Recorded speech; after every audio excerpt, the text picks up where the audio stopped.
அண்ணாச்சி என்ன 2-3 மாசமா பார்த்துக்கிட்டே இருக்கேன், எங்கேயும் போன மாதிரில அமைதியா ஒரே இடத்துல அமைதியா இருந்துட்டு இருக்கிய.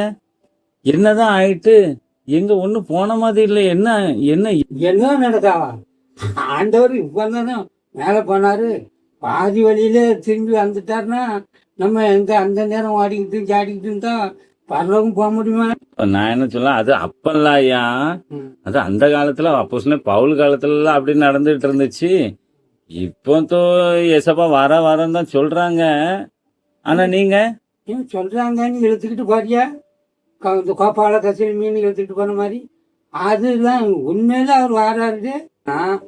அவர் எப்போதும் வருவாரு தாகத்தோட இருந்துகிட்டு எதிர்பார்த்துக்கிட்டு இருக்கேன். நான் வேலையும் பார்க்கல, சாப்பிட்டான் சேதான் சாப்பிடத்தான் சேதான்ட்டு அந்த ஏக்கத்துல இருந்துகிட்டு இருக்கேன்.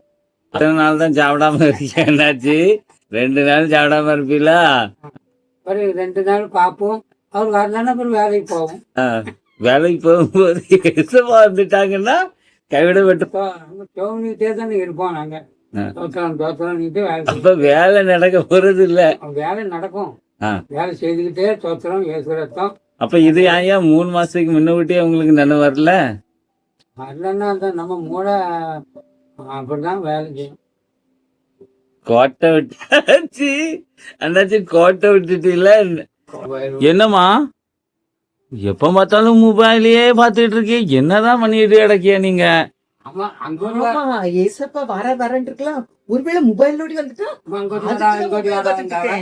அங்கோடி வரா மொபைலுக்குள்ளோடியும் வந்துட்டாருன்னா அதனால மொபைல்ல ஏசப்பா பாத்துட்டு இருக்கீங்க. மொபைல்ல ஏசப்பா பாத்துட்டு இருக்கீங்களா? ஆமா. இந்த நாள்ல பாருங்க உலகத்துல என்ன நடக்குதுன்னு. ஏசப்பா வாரான்னு சொல்லிட்டு ஒரு ஆளு வேலைக்கே போக மாட்டுக்கு. ஒருத்தவங்க என்னன்னா மொபைலுக்குள்ள இருந்து ஏசப்பா வந்துருவான்னு டே நைட்டு மொபைலுக்குள்ளே இருக்காங்க. பாருங்க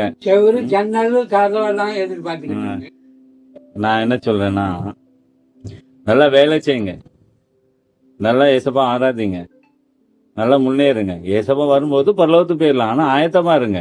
அதுக்குன்னு ஆயத்தமா இருக்குன்னு சொல்லிட்டு வீட்டுக்குள்ளே இருந்துகிட்டு வேலைக்கு போகாம எங்கேயும் போகாம வீட்டுக்குள்ளே இருந்துட்டு இருந்தா உங்களுக்கு பரலோகம் கிடையாது, முன்னேறவும் முடியாது, எல்லாருமே தோல்வி. இயேசு வருவார், அவர் சீக்கிரம் தான் வரப்போகிறார்.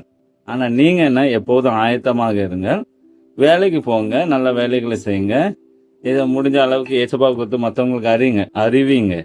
இதுதான் ரொம்ப ஆசீர்வதிக்கப்பட்டது. God bless you.